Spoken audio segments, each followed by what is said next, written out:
Hello everyone and welcome to the maths class. आज हम पढ़ेंगे हमारा नंबर सिस्टम, उसकी सेकंड एक्सरसाइज 1.2। तो आज स्टार्ट करते हैं। तो बच्चों, हमने पहली एक्सरसाइज में देखा कि रेशनल नंबर्स के बारे में ज्यादा पढ़ा और देखा कि रेशनल नंबर्स को हम नंबर लाइन पे कैसे शो कर सकते हैं। तो आज की जो हमारी क्लास है वो है हमारी इर्रेशनल नंबर के ऊपर। हम इसमें सीखेंगे कि इर्रेशनल नंबर्स क्या होते हैं और उनको हम नंबर लाइन पे कैसे शो कर सकते हैं। ठीक है, तो सबसे पहले हम देखते हैं कि इर्रेशनल नंबर्स होते क्या हैं और वो कैसे कैसे कौन कौन से नंबर इर्रेशनल नंबर होते हैं। तो देखिए, इर्रेशनल नंबर्स यहां पे मैंने लिखे हैं 3 टाइप के होते हैं। तो पहला होता है non terminating non repeating number. इसका मतलब ऐसा नंबर जो कि डेसिमल के बाद ना तो टर्मिनेट हो रहा है और ना ही रिपीट हो रहा है। जैसे ये 1.0110, फिर 110111110, मतलब ना तो ये खत्म हो रहा है, आगे चलता जाएगा और ना ही ये रिपीट हो रहा है। और पॉइंट के बाद ना हम कभी भी ऐसे नहीं पढ़ते। देखो, जैसे पॉइंट के बाद कोई नंबर है तो मैं उसको ये नहीं पढ़ूंगा, मैं इसको 1.35 नहीं पढ़ूंगा, मैं इसको पढ़ूंगा 1.35। ठीक है। और ये सेकंड कह रहा है रूट एम, जहां पे एम जो है एक पॉजिटिव इंटीजर है। पॉजिटिव इंटीजर का मतलब एम यहां पे एक नेचुरल नंबर है और एम कोई भी परफेक्ट स्क्वायर नहीं है। ध्यान से समझना इसको बच्चों कि एम यहां पे कोई भी परफेक्ट स्क्वायर नहीं है। ठीक है। अब यहां पे मैंने कुछ एग्जांपल्स लिखे हैं। देखो, √2, क्या √2 कोई परफेक्ट स्क्वायर है? नहीं। √3 भी नहीं है, √5 भी नहीं है, √6 भी नहीं है, 7 भी नहीं है, 8 भी नहीं है। अब मैं यहां पे √9 अगर लिखूं तो √9 क्या है? √9 एक परफेक्ट स्क्वायर है। √9 का स्क्वायर परफेक्ट स्क्वायर होता है 3, इसलिए मैंने यहां पे √9 नहीं लिखा। ठीक है।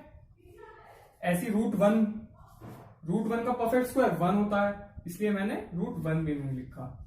यही सिस्टम हमारा क्यूब रूट एम का है। क्यूब रूट का मतलब ये रूट का साइन ये होता है और क्यूब रूट का साइन होता है, बस यहाँ पे 3 लिख देते हैं हम, ये क्यूब रूट का साइन होता है। तो क्यूब रूट का भी सेम सिस्टम है, जहां पे m एक पॉजिटिव इंटीजर है लेकिन एक परफेक्ट क्यूब नहीं है। तो उसके एग्जांपल्स मैंने क्या लिखे हैं यहाँ पे, cube root 2, cube root 3, cube root 4। अब मैं यहां पे अगर क्यूब रूट 8 लिखूं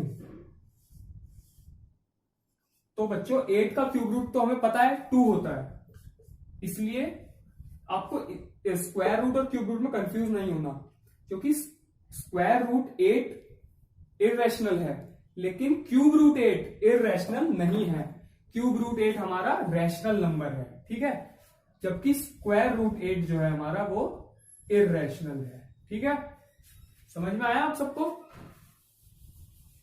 इसको आप अच्छे से नोट कर लीजिए बच्चों। नोट में इसलिए कहता हूं करने को क्योंकि आप एग्जाम जब आपके आएंगे तो आप बार बार तो वीडियो नहीं देखोगे ना इतनी बड़ी बड़ी, तो आप अपने नोट्स प्रिपेयर करके चलिए ताकि आपका रिवीजन अच्छा होता रहे। ठीक है। अब यहाँ पे इर्रेशनलिटी का एक प्रूफ होता है, लेकिन वो प्रूफ आपका 10th क्लास में हम पढ़ेंगे। फिलहाल हमारा 9th क्लास में यह है कि हम इर्रेशनल नंबर्स को नंबर लाइन पे कैसे शो करते हैं। ठीक है, आप इसको नोट कर लीजिए, उसके बाद में आपको इसका ये शो दिखाऊंगा कि इर्रेशनल नंबर्स को नंबर लाइन पे कैसे शो किया जाता है। बच्चों, अगर अब हमें किसी भी नंबर को लोकेट करना है, किसी भी इर्रेशनल नंबर को लोकेट करना है नंबर लाइन पे, तो हम उसके मतलब क्या क्या स्टेप्स हैं या फिर उसको कैसे कर सकते हैं। तो हम सपोज एक एग्जांपल लेते हैं इर्रेशनल नंबर का, जैसे √2 हम अगर एग्जांपल लेते हैं तो √2 को नंबर लाइन पे हम कैसे शो करेंगे। ठीक है, तो मैं आपको दिखाता हूं। सबसे पहले मैं आपको एक चीज बताता हूं कि कैसे, मतलब इसका एक स्टेप है कैसे करते हैं। मैंने मान लो ऐसे रूट में लिख के दिखाता हूं। सबसे पहले क्या करते हैं, मान लो हमने कोई भी नंबर लिया इर्रेशनल। ठीक है, √n क्या है हमारा, एक इर्रेशनल नंबर है। तो अगर हमें √n हमें निकालना है, इसको लोकेट करना है, तो उससे पहले हमें निकालना पड़ेगा √n-1। ठीक है, इसको आप ऐसे समझिए, मैंने जैसे आपको बोला कि √2 का हमें शो करना है, तो √2 निकालने से पहले हमें क्या निकालना है, √2-1। और √2-1 क्या होता है, √1, और √1 का मतलब 1। ठीक है, तो सबसे उससे पहले हमें 1 को लोकेट करना है। अब 1 को तो हम इजिली बहुत लोकेट कर सकते हैं, हमने सीखा हुआ है। ठीक है, तो पहले हम 1 को लोकेट करते हैं। सबसे पहले नंबर लाइन बनाएंगे। ठीक है, ये -1, ये -2, ये 1, ये 2।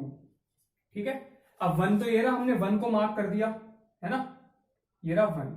ठीक है, अब क्या करेंगे हम, अब हम इस 1 से एक परपेंडिकुलर बनाएंगे। परपेंडिकुलर तो आपको आता है ना बनाना, कि यहां से कंपास रखेंगे, फिर यहां से परपेंडिकुलर बनाएंगे, और वो परपेंडिकुलर की लेंथ क्या होगी, वो लेंथ होगी जितनी ये लेंथ है ना हमारी, जितनी ये यूनिट हमने ली है, उतनी ही लेंथ हम उसका परपेंडिकुलर बनाएंगे।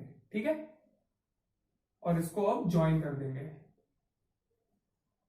ठीक है, मैंने इसका नाम रख दिया ए, ये हो गया बी, और ये ओ है ये हमारा। ठीक है, अब मैं क्या करूंगा, अब आप देखिए ये यहां पे परपेंडिकुलर बन गया। ठीक है, और ये इसका हो गया बेस।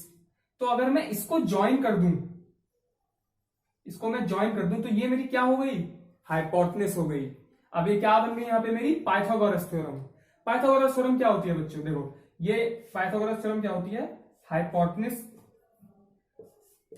हाइपोटेनस का स्क्वायर इक्वल्स टू परपेंडिकुलर का स्क्वायर प्लस बेस का स्क्वायर। ठीक है, ये सब तो आपने पढ़ा हुआ है। तो यहां पे हाइपोटेनस क्या है, ओ ए, ओ ए यहां पे हमारी क्या है, हाइपोटेनस है। ठीक है, तो ओ ए का स्क्वायर, परपेंडिकुलर है ए बी, ए बी का स्क्वायर, और बेस है हमारा ओ बी। अब मेरा ओ बी कितना है, सॉरी ए बी कितना है मेरा, ए बी मेरा 1 है, ओ बी कितना है मेरा, वो भी मेरा 1 है। तो ओ ए मेरा कितना आ जाएगा, तो ओ ए मेरा आ जाएगा यहां से, देखो 1 का स्क्वायर 1, ये भी 1 का स्क्वायर 1, 1 + 1 2, तो ओ ए मेरा कितना आ जाएगा, ओ ए आ जाएगा मेरा, ओ ए का स्क्वायर आ जाएगा 2, और ओ ए मेरा क्या आ जाएगा, √2। ठीक है, तो ये जो है ओ ए, ये क्या आ गया मेरा, √2। लेकिन मुझे इसको नंबर लाइन पे शो करना है। तो अब बच्चों एक बहुत ही बेसिक सी चीज देखना आप, देखो अगर कोई सर्कल है, ठीक है, मैं यहां पे एक सर्कल बनाता हूं, देखो तो ये रेडियस, क्योंकि ये रेडियस इसके रेडियस के इक्वल होगी, है ना, सर्कल में जो रेडियस होती है इक्वल होती है, सारी रेडियस इक्वल ही होती है सर्कल की।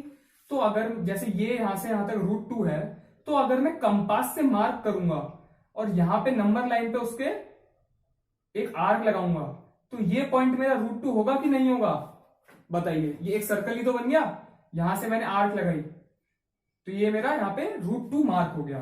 तो ये जो पॉइंट हो गया मेरा, ये क्या हो कहलाएगा हमारा, √2। ठीक है बच्चों, समझ में आया आप सबको, ठीक है। अब इसके बाद मैं आपको बताऊंगा √3 कैसे मार्क होगा। ठीक है, अब √3 अगर मुझे मार्क करना है, ठीक है, तो फिर मैं वही √3 मेरे को मार्क करना है, तो √3 - 1 निकालना पड़ेगा मुझे। ठीक है, अब √3 - 1 क्या होगा, मैं आपको इसमें ही दिखा दूंगा, ठीक है, कि √3 कैसे होता है। अब √3 अगर मुझे निकालना है, उसके लिए मुझे क्या निकालना पड़ेगा, √3 - 1, और √3 - 1 क्या होता है, √2। ठीक है, √2 मेरा ये रहा, ठीक है, ध्यान से देखिएगा बच्चों, √2 मेरा ये रहा। मैं यहां से परपेंडिकुलर खींचूंगा, कितनी यूनिट का, सेम 1 यूनिट का ही, परपेंडिकुलर हमारा 1 यूनिट का ही रहेगा जितना पहले था। ठीक है, तो मैंने परपेंडिकुलर यहां पे ड्रॉ किया 1 यूनिट का। ठीक है, फिर मैंने क्या करा, इसको ज्वाइन कर दिया। ठीक है, ये हो गया मेरा, ये हो गया मेरा D। ठीक है, और ये मेरा पॉइंट हो गया E। ठीक है, तो अभी एक और ट्राइंगल बन गया, राइट एंगल ट्राइंगल बन गया, यहां पे पाइथागोरस लगेगी। अब तो OD का स्क्वायर क्या होगा, OE का स्क्वायर प्लस DE का स्क्वायर। ठीक है, OD कितना है मेरा, बताओ OD कितना है, ये OD कितना है मेरा, ये मैंने क्या बनाया था यहां पे, ये सॉरी OD तो निकालना है OE कितना है, ओ ई है मेरा √2, ठीक है, ये हमने अभी निकाला था, ओ ई मेरा √2 है, और डी ई कितना है मेरा 1 का स्क्वायर, ठीक है।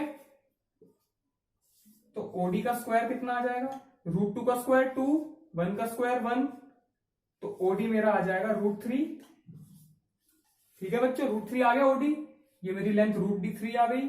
अब मैं यहां से आर्क लगाऊंगा वही सेम, तो ये आएगी मेरी यहां पे, तो ये पॉइंट क्या हो गया मेरा √3। अब देखो बच्चों यहां पे आपको शायद ढंग से ज्यादा समझ में ना आ रहा हो, आपकी कॉपी में ज्यादा अच्छे से समझ में आएगा, तो आप क्या कीजिएगा, इसको घर पे कॉपी पे ड्रॉ कीजिएगा, क्योंकि यहाँ पे थोड़ा सा ये गंदा सा लग रहा है, मतलब समझ नहीं आ रहा, क्लियर नहीं है, ठीक है। तो यहाँ पे आपको बस मैं कॉन्सेप्ट समझा रहा हूं, ठीक है, कि अगर आपको कोई भी इरेशनल नंबर लोकेट करना है तो √n निकालने से पहले √n-1 लोकेट करना है, ठीक है। फिर वहां पे परपेंडिकुलर लेना है, फिर उससे पाइथागोरस थ्योरम लगा के वो मार्क हो जाएगा, फिर रेडियस जो आएगी उसको हम मार्क कर देंगे, जैसे मैंने ये √3 निकाला है, ठीक है। अब मैं आपको √5 दिखाता हूं, क्योंकि √4 तो हो ही जाएगा, √4 दिखाने के लिए √3 लोकेटेड था। अब अगर मैं आपको 5 लोकेट करने के लिए कहूं, √5,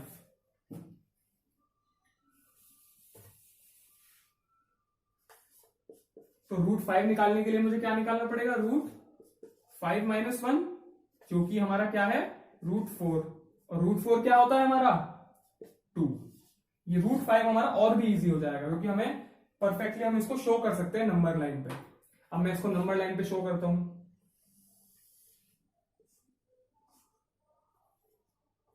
1 2, ठीक है, यहां पे नेगेटिव हमारे, तो 2 तो ये रहा मेरा, ठीक है। अब मैं क्या करूंगा, यहां से परपेंडिकुलर ड्रॉ करूंगा 1 यूनिट का ही, ठीक है, जितना ये और ये है, मतलब इन दोनों के बीच में जितना डिस्टेंस है, या फिर 1 यूनिट का परपेंडिकुलर मैं ड्रॉ करूंगा, ठीक है। अब मैंने इसकी नेमिंग कर दी O A और B, ठीक है, मैं इसको ज्वाइन कर दूंगा, फिर मैं इसमें पाइथागोरस लगाऊंगा सेम, तो OA का स्क्वायर इक्वल्स टू AB का स्क्वायर प्लस OB का स्क्वायर। AB कितना है हमारा, AB ये रहा, AB है हमारा 1 का स्क्वायर, और OB कितना है मेरा, OB है मेरा 2 का स्क्वायर।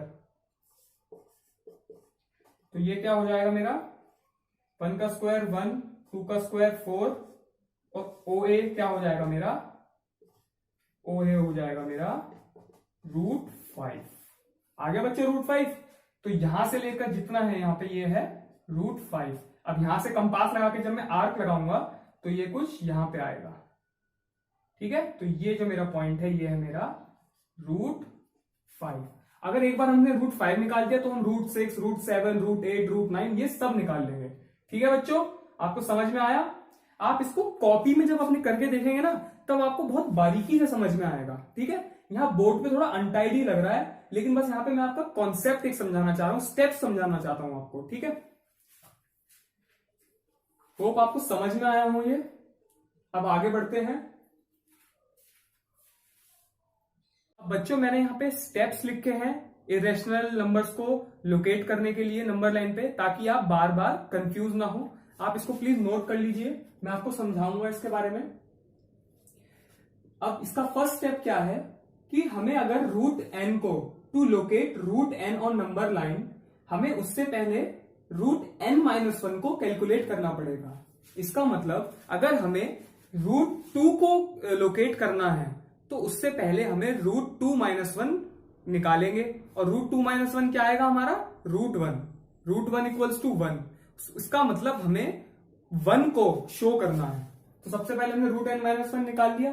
फिर सेकंड स्टेप में हमें जो हमारा √n-1 आया था, जैसे √2 के केस में हमारा √n-1 आया था 1, तो हमें उसको नंबर लाइन पे शो करना है, ठीक है। हमने शो कर दिया उसको नंबर लाइन पे। फिर हमें क्या करना है कि हमें उस पॉइंट से, मतलब जहां पे हमने 1 मार्क किया है उस पॉइंट से हमें एक यूनिट का परपेंडिकुलर बनाना है।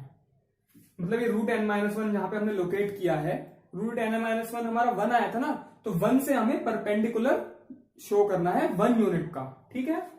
उसके बाद हमें क्या करना है, जब हमने परपेंडिकुलर ड्रॉ कर दिया तो हमें उस परपेंडिकुलर को ज्वाइन करना है हमारे जीरो से, ठीक है। जब हम उसको ड्रॉ कर देंगे तो वो एक हमारा राइट एंगल ट्राइंगल बन जाएगा, ठीक है। फिर हम वहां पे पाइथागोरस थ्योरम लगाएंगे और फिर वहां से हमारा वो जो हाइपोटेन्यूज है वो निकल जाएगी। जब एक बार हाइपोटेन्यूज निकल गई तो फिर हम कंपास से उस पॉइंट को नंबर लाइन पे मतलब ज्वाइन कर देंगे, वो हमारा वहां पे √2 शो हो जाएगा, ठीक है बच्चों। आप इसको नोट कर लीजिए, स्क्रीनशॉट ले लीजिए इसका, फिर नोट कर लीजिए जैसा आपको ठीक लगे। यहाँ पे मैंने √2 को फिर से मार्क करके दिखाया है। क्यों दिखाया है मैंने यहाँ पे मार्क करके?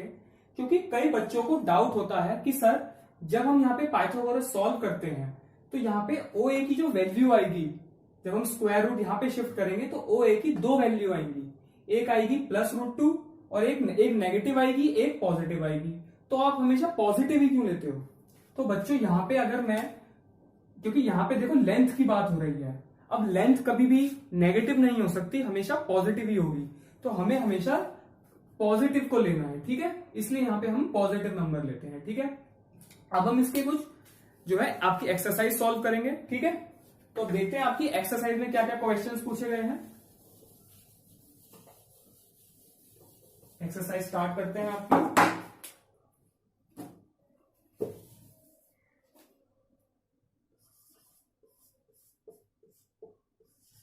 एक्सरसाइज 1.2। तो एक्सरसाइज में आपका फर्स्ट क्वेश्चन जो है वो है state whether the following statements are true और फॉल्स, ठीक है। तो फर्स्ट क्वेश्चन है इसमें, every irrational number is a real number. ये कह रहा है कि हर इररेशनल नंबर क्या रियल नंबर होता है? अब बच्चों हमारी फर्स्ट क्लास में मैंने आपको बताया था कि रियल नंबर्स जो होते हैं वो क्या होते हैं? रैशनल और इररेशनल, ठीक है। पूरा नहीं लिख रहा मैं बार बार, ठीक है। रियल नंबर्स होते हैं रैशनल प्लस इररेशनल को मिला के। अब ये कह रहा है क्या सारे इररेशनल रियल होते हैं? हाँ भाई बिल्कुल भाई, रियल नंबर तो है, इनका फादर ही तो है। अब इररेशनल नंबर तो होंगे ही है, रियल नंबर के अंदर ही तो आते हैं रैशनल इररेशनल। ये पूछ रहा है क्या इररेशनल रियल नंबर होते हैं? हाँ होते हैं। तो फर्स्ट हमारा क्या है? True, yes irrational numbers are real number, मतलब every irrational numbers are real number, ठीक है।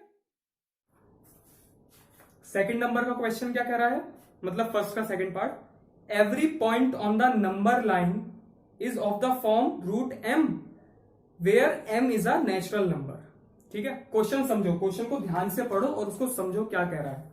वो कह रहा है कि जो भी नंबर लाइन पे हम शो करते हैं क्या उसको हम √m की तरह शो कर सकते हैं, मतलब रूट लगा के शो कर सकते हैं।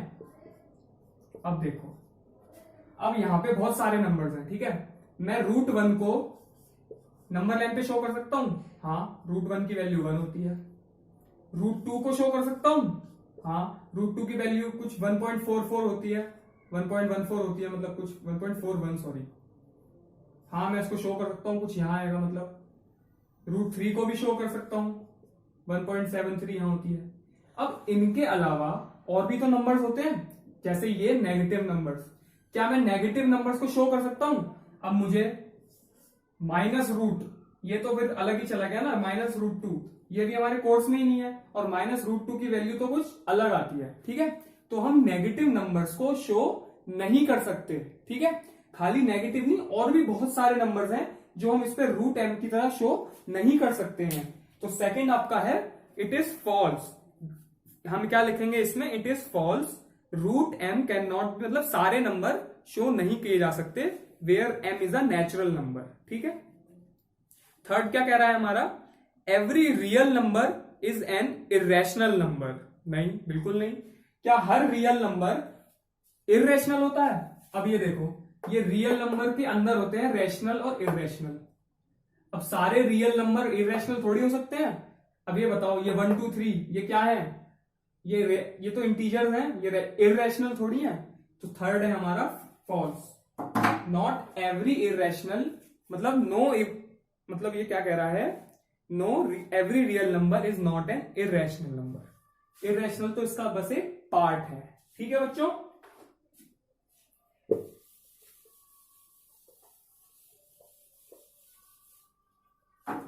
अब इसमें थर्ड क्वेश्चन क्या दे रखा है इसमें, अच्छा ये तो हमने कर लिया, show how root 5 can be represented on the number line, ये तो हमने कर लिया थर्ड क्वेश्चन। ये आप अपने घर पे करेंगे अच्छे से, मतलब खूब प्रैक्टिस करना है इसकी, रूट 5 की दोबारा करना है इसको, ठीक है। और ये फोर्थ एक्टिविटी है क्लासरूम एक्टिविटी, ये तो अपने स्कूल में जब जाओगे तो वहीं कर लेना, ये कुछ ज्यादा खास नहीं है। तो आपको ये थर्ड क्वेश्चन तो अपने घर पे करना है, और साथ ही साथ जो आपका होमवर्क है, होमवर्क आपका ये है कि आपको रूट 6, रूट 7, रूट 8 इसको शो करना है नंबर लाइन पे, ठीक है। रूट 9 को मत कर देना, रूट 9 तो 3 होता है, इजीली आ जाएगा, ठीक है। ये सब आपको शो करने हैं, ठीक है। तो होप आपको अच्छे से समझ में आई हो ये आपका एक्सरसाइज 1.2। मैंने आपको इसमें इर्रेशनल नंबर्स क्या होते हैं और इसको कैसे शो करते हैं नंबर लाइन पे ये सिखाया। आपको समझ में आया, उसके लिए thank you, all the best.